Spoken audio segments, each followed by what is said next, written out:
it finished next to the parking lot. Yes! Oh my god, parking lot grand finals was so crazy. Grand finals. During winners finals, instead of watching the Wrath set, they were watching me arm wrestle Evanator. Oh, there's the lore! If you know, you know. But right now, Wrath trying to win in this venue once again. But yeah, historically does pretty well here. Yeah, he was in this half of the ballroom right here. We have the whole ballroom now. Look at how much we've grown. There's actually a different ballroom. No, it was this ballroom. It was a different ballroom. It was the ballroom on the other side. This is the ballroom on the other side. It gets split up right there. You see like the black thing? No, but that door leads to the other ballroom. Maybe I'm dumb. Behind us. Maybe I'm being silly. I don't know my own school. Nobody can see the ballroom. We can only see Rab and a CRT behind him. And we can see Dany and the Georgia players congregating behind him. There's some players congregating. They're kind of talking amongst one another and not rooting on the compatriot. But Rath's specialty is picking the spot. Yeah. Picking the spot. I am setting the pace. I don't care what pace you want. I don't care what move you want to hit me with. I'm keeping my distance. Oh, yeah. Extremely game plan oriented player. And Dany right now is struggling to keep up. This is a frustrating matchup in a lot of ways, and Wrath is a frustrating player to play against. Immense amount of patience on this guy. Like both neutral wins were like there's a desperation nair from Dany, there's a desperation grab from Dany, just Wrath completely setting the spacing, and again, like Wrath just has the full space. It is so difficult to get it. Oh my god, it gets the aerial movement between the platforms just instantly. He's so clean on Sonic. He knows like exactly where he's going to be going the entire time. And Dany, to his credit, is like finding some of these strings. He's doing some damage, and he's able to find it. There's a great read on the get-up option. It felt like literally felt like all of the momentum was in Wrath's favor, and Dany won neutral once and held the advantage state to death. To be fair, Wolf can hit like a truck. The back air will kill very early. But there were some reads involved there. That's unfortunate. That's not the way you want to lose your second stock at all. That's not the way you want to lose any stock. Wrath has the double headphones on right now, by the way. This guy's a lot. This guy got the HyperX, and I got the headphones around my neck. This guy can hear smells right now. For the fit. For the fit. Dany is going to struggle a little bit, I think. It's going to take some time to understand that there's certain moves that you can't throw out, and Wrath will be able to punish him. Sonic's so fast on the ground, and pretty fast in the air as well when he has spin dash active. And Wrath just able to contest so much space. And look at this. It is so hard for Dany to even find a hit. As soon as he does, he gets a little bit of damage, but he's still down a stock. And Wrath is happy to just sit here and time you out. Yeah. And to Wrath's credit, I feel like Wrath is like, oh my god, Wrath times I've run out all the time. That doesn't actually. It doesn't happen on Wi-Fi market and it doesn't offline. Most of the games don't go to timeout. It's just like Wrath is controlling the pace, and the other player would like to play the game a little more than Wrath is willing to give them. Yeah. Easy back there, ledge trapping from Wrath, always super clean, reads the short hop out of the corner. He's a great ledge trapper. And I want to, don't we all want to short hop out of the corner so bad sometimes? Yeah, I think so. And there was an unfortunate SD in there for Dany. The missed recovery was probably not feeling great, but it was a pretty fast game for seeing Sonic on the screen. All things considered, both of them hit like really big punishes, really knowing where they want to move. Flashes of brilliance from Dany. It was there. You can see that once he's able to get in a little bit, once he's able to, just find a hit, find some sort of neutral win, he's able to make something happen. He's able to get a little bit of ground. But Wrath, it's so hard to find that hit on Wrath initially. Right. Because he's so fast, he's so clean on the sticks, he's moving around the stage so effectively, and that's not easy for anyone to find, no matter if you're playing Wolf or if you're playing any character. Right. I wonder what the stage select is. I imagine FD isn't an option.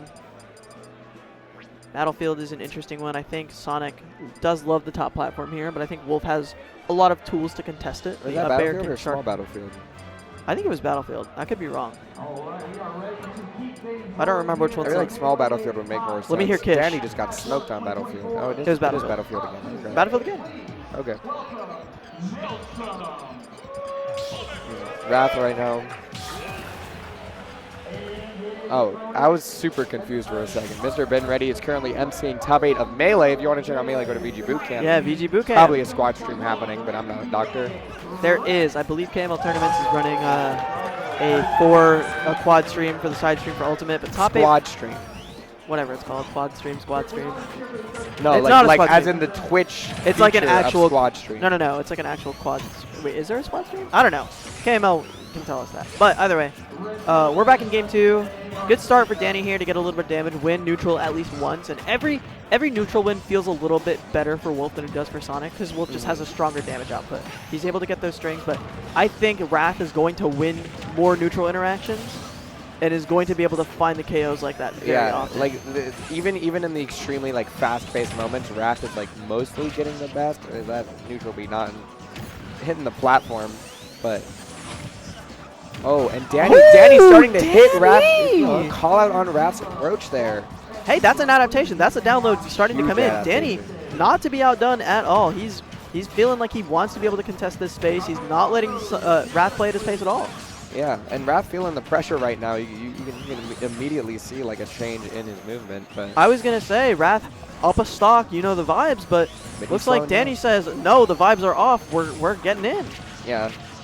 And Wrath right now, not controlling the pace like he wants to. Dany, I feel like Dany's just reading the path that Wrath wants to take really well. He's hit that now 3 times. Oh my God, he's hit that now 3 times now. Reads the spin dash in place.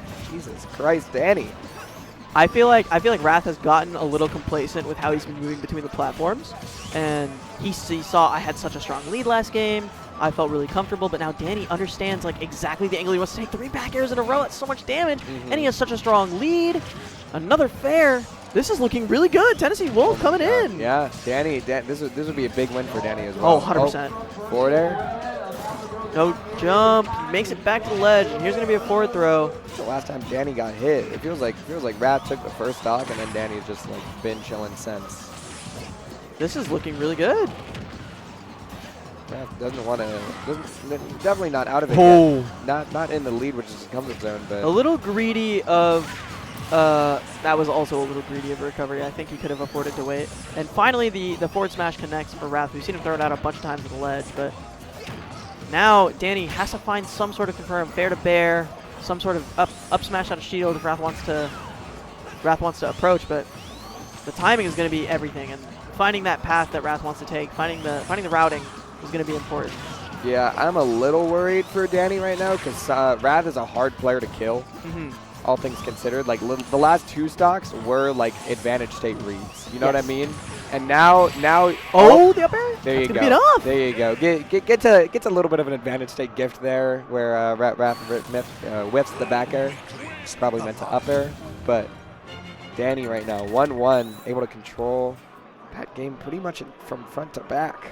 Yeah, game 1 was really clean from Wrath, but I think Dany, wow, like credit to the resilience, not allowing Sonic to get in his head, not allowing him to make him feel bad about being at a deficit. He's finding his moments, finding his timings, and that's what's really important in this matchup. I feel like you said Wrath is such a big game planner. I almost feel like he needs to adjust his game plan a little bit and maybe find different ways to move around the platforms, maybe pick a different stage, and PS2 is going to be that choice. I think Dany was contesting the space in between the 3 platforms so well with nairs, with his hitboxes, and it didn't allow Wrath to move comfortably between them, which is the way that he wants to sort of control the pace.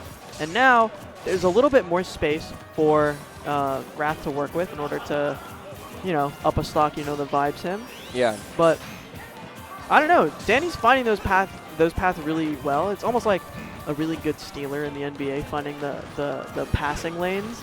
That's what Dany's excelling at right now. Yeah, and one thing that Dany's going to have to keep in account, especially as we get to the bigger stage, Battlefield and being a great pick, is you have to stay locked in the whole time. Wrath is focused. Yeah. Wrath is like... Wrath will never lose focus. I don't know if Wrath has ADHD. Oh my God! But it feels pretty unlikely. It feels pretty unlikely that Wrath has ADHD, considering he is able to like instantly react to me like 5 minutes into the game. Like it feels like we haven't interacted all game, and then he's just able to like instantly react to the option I do. He sees the moment. He's big like, reactor. I was waiting for this. Yeah, and Wrath right now is just completely controlling the pace. Like was literally controlling the pace, and Dany's like, I'm gonna play this game for about like 30-40 seconds, but Wrath. The stage change has been looking very good for Wrath so far. He's been finding his space, finding his moments, and Dany hasn't completed the download, hasn't completed the routing yet for the way that Wrath wants to move around the stage. And just like that, clean stuff, find the back end. There's such a strong lead now for Wrath. Yeah, and I see Dany trying to do like the same spin dash jump read nairs, but Wrath right now was able to read the last one with a back air. It's getting almost out of Dany's control right now. I think Dany needs to lock in quickly and make sure he can find this KO and see if he can at least get a little bit of credit back on the late assignment. But it's looking very good for Wrath so far. Back air, trade doesn't feel good for Dany because he's gonna lose his stock, and Wrath just gets off scot-free in the end. Little bit of damage, a slap on the wrist is nothing to really worry about. Able to up B back and get stage control back, but Wrath super content with not even being close to Wolf. He doesn't have to be. He can afford to sit here and wait for Dany to walk in because the onus is on Dany to find some sort of way in. This is the story of game 1 right now. Like Wrath is just whiff punishing all of Dany's moves. I'm out of your range, and I'm gonna hit you for it. It takes credit to Wrath again. It takes so much patience to be able to wait for your moment every single time. You never see him approach in an unsafe manner. Well, he kind of just did, but you rarely see him take an unsafe point. And as soon as I started saying about that, I think it's a little bit of a mischaracterization to say that Wrath doesn't like take risks, like because Wrath is actually part of the reason his game plan works so well is that when he takes risks after 2 minutes of not taking risks, you are like, whoa, he took a risk. Beautiful edge guard. Beautiful edge guard. Wrath's really good at that. Yeah, he is really good at that. He's really so efficient at finding the kills off stage. Really good edge guard. Always been a part of that I've admired about him. He is excellent at picking his moments. And when he does take a risk, he knows exactly when to take the risk. Like after 3 minutes of conditioning and you are like, I need to react to this option. To clarify, Wrath is a very safe player, but I've seen him make some nasty stuff. He's done some ridiculous things, and I think his timing is almost second to none. Oh yeah.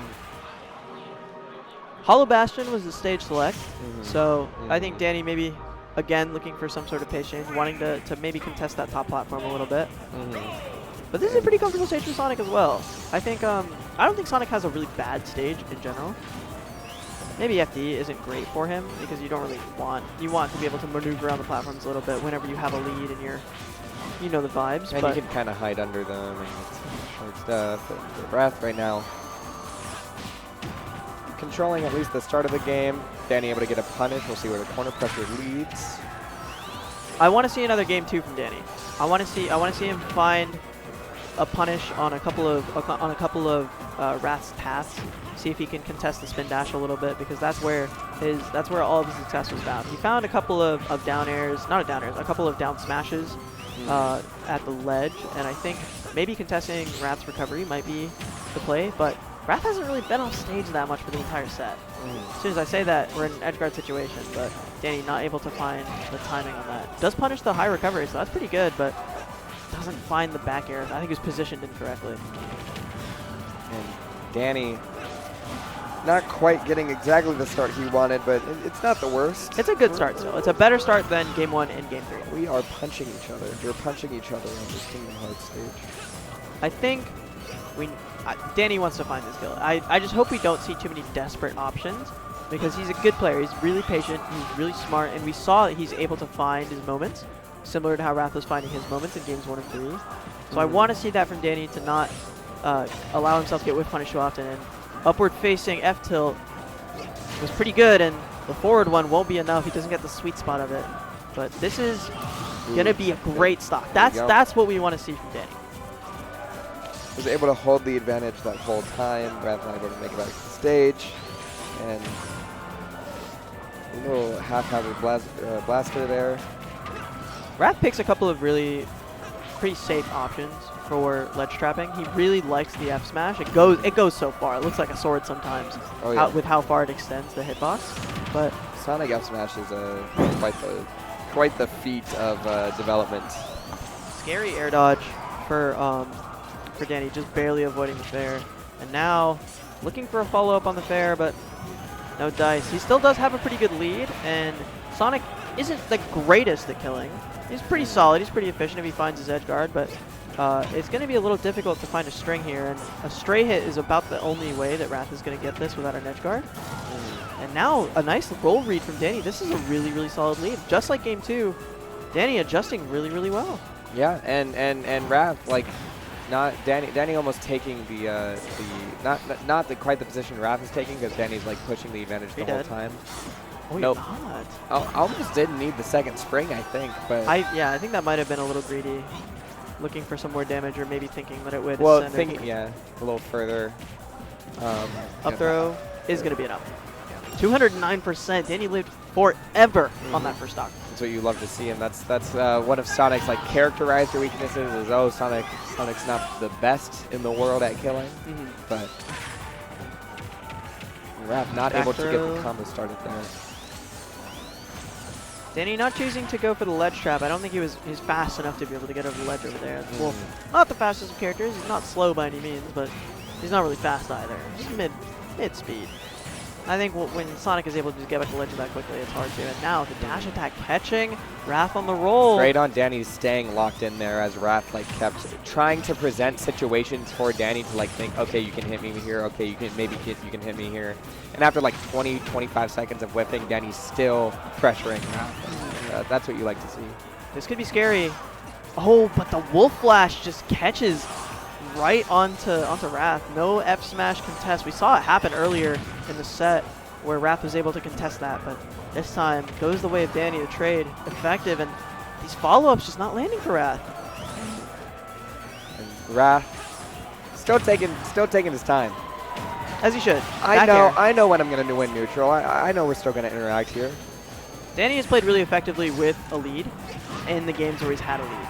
But as soon as Raph gets one, it becomes so much more difficult. It's evened up. Raph just evened it up like completely. So quickly. And Dany, you know, hopefully not feeling too overwhelmed right now, but it's still possible for him to find it. But I think Raph has found some. He's clicked onto something. And Raph holding like just all the momentum, all of the advantage right now, able to get the ledge pressure. Oh, that's scary. Oh, but Dany, he's huge. Dany right now.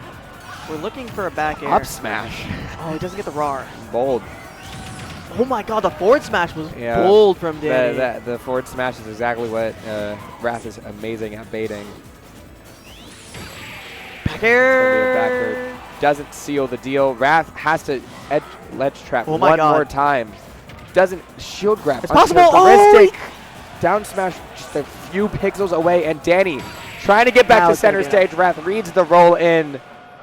Yeah, advances we know. Through winners.